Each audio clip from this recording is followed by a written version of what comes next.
Hey guys, welcome back to SuperZapGaming with me, Roscoe, and here we are with the hotly anticipated final part of Super Mario Land on the Nintendo Game Boy from 1989. So this is World 4, Level 1. If I remember correctly, it does have some similarities with World 3. I'm not quite sure off the top of my head, but they do look vaguely familiar, those backgrounds. I'll have to be honest, it was a bit disappointing, this world, all told. There wasn't anything massively challenging.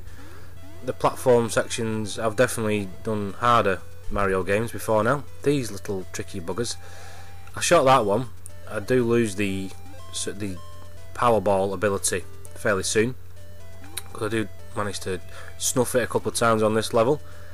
But when you jump on the little buggers, they don't die. They get squashed, obviously, and they're like the skeleton tortoise things from Super Mario World that I remember. They remain dead for a few seconds and then jump back to life. I mean, they're easy points obviously to keep jumping on them, but they're quite tricky little devils, I'll be honest. But overall, this world wasn't particularly difficult. I mean, I think the next level that was a bit silly of me, World 4.2, I don't think I died at all on that level. I don't think I got hit at all.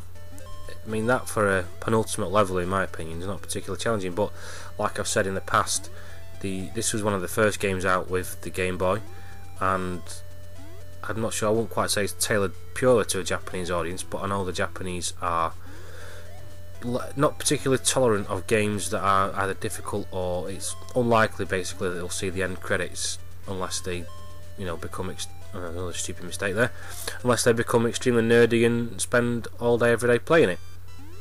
So it's not particularly difficult. I suppose in that respect it does appeal to the majority of gamers. I think my 3-year-old son would struggle with it, but I certainly think my 7-year-old daughter would have a go, and I'm pretty sure my 12-year-old daughter would be able to do it in her sleep.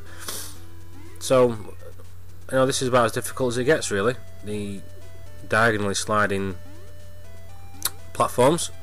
Again, if you stand on top of one of the cactus looking things, they don't come up. I think the ones that come downwards would come and bite you on the head. I'm pretty sure the ones underneath you don't, though. Again, I think it's a little bit cheap because it doesn't pressure you into running anywhere.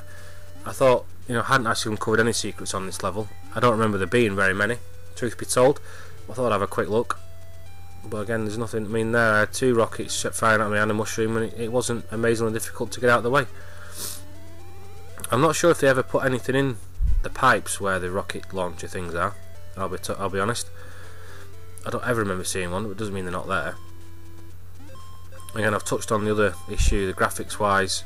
It's not particularly. I don't do very well there. It's not challenging the Game Boy in any way. I've obviously shown you the Navy Seals game in the past where the background detail was significantly better. Music wise, I didn't remember seeing that little falling block the first time. Music wise, it's okay, a bit plinky, nothing special. It's different to the other levels, but it's not massively memorable. I think someone did actually release, back in the day when it was trendy to release video game music, I'm sure someone did do a remix of Super Mario Land. I'm pretty sure Tetris had run out as well. I made a bit of a mistake there, I ran a bit too far forward, and you can't get all the coins because you can't go backwards. But there are no particularly nasty surprises on this level, truth be told.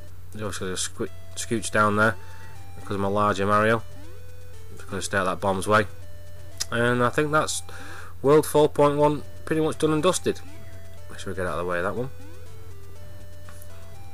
There we go, little line of 4 of these little blighters. I don't think I'll bother chasing them.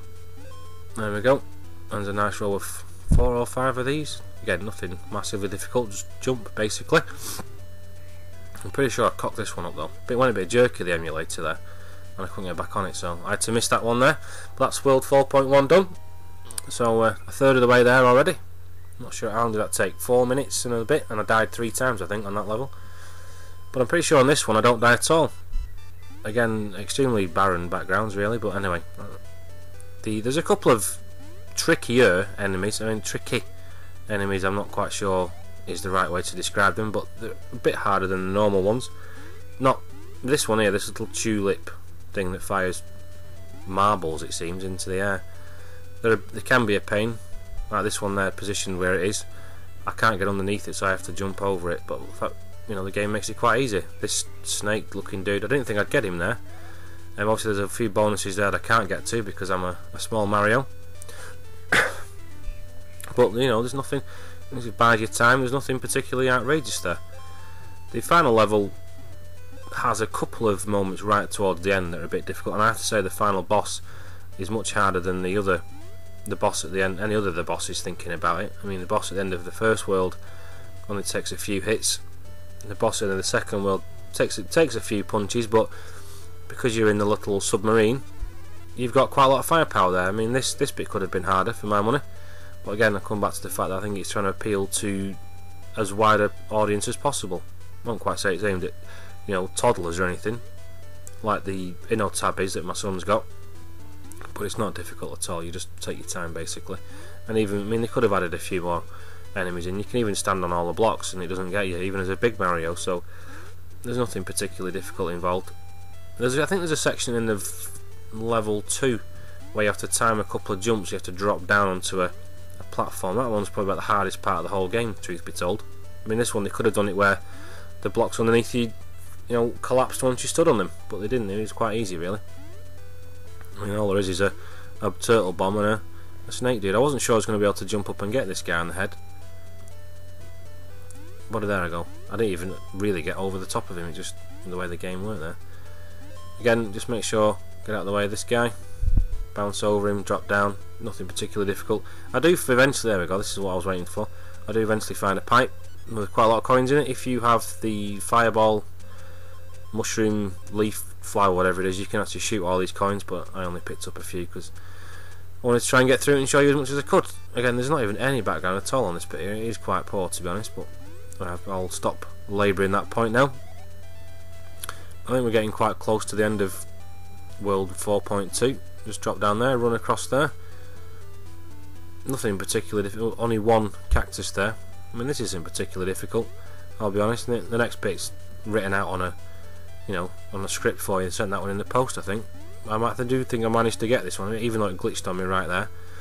But that's World 4.2 done in, what, 3 minutes, maybe a bit less. So again, nothing particularly troublesome. I think I was going for the flower one here, and part of the course when I didn't really need any lives, I ended up getting 3 more, which gives me 15. So here we are, the last level of Super Mario Land on the Game Boy, and this time you're flying rather than being in a submarine. Again, I suspect the code for the fish is the same as the ones for these birds, because they seem to attack in the same patterns. I think there's a couple more slightly trickier ones. The planes move quite quickly, I'll give them that much, I will say, and they fire, well, they don't fire missiles at you, they just fire missiles that are a bit of a pain. But it's not going to be trouble in R-Type or Xenon 2 or anything of that vintage for being the hardest shooter. But it's pleasant, you know, not enough games put that sort of variety in, I don't think. I missed that life there because there was too much in the way to warrant going after it. I don't remember doing anything like this in Super Mario World, which had 96 exits, famously. I think it only had about, what was it, 85 actual levels, but quite a few of them contain more than one exit, especially the ghost houses later on. And that's another story from the day. It won't be a game I'm playing myself, because I've just managed to sell the vast majority of my Super Nintendo collection. I have actually got the Super Nintendo still, and I've got a really crap game called Vegas Stakes for some reason. I don't know why I didn't sell that.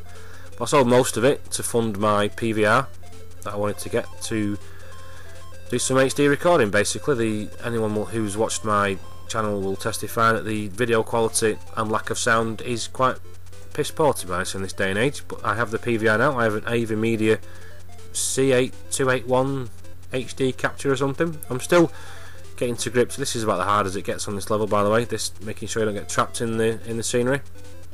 I'm still trying to get to grips with tweaking the video formats and stuff. It only records in an AVI, which doesn't play back very well on my laptop at all, and doesn't play back well on my work computer either, which I have access to, obviously, to put stuff on that I want.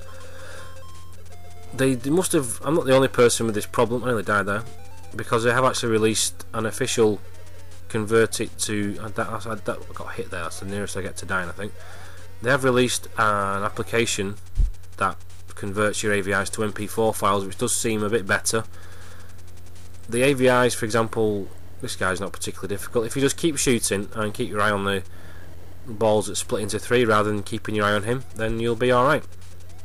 That's the only tip you need, because he doesn't do anything difficult. He doesn't come particularly close to you, so if you just stay out there, keep shooting and keep out of the way of the little 3 balls, you'll soon have him licked rather.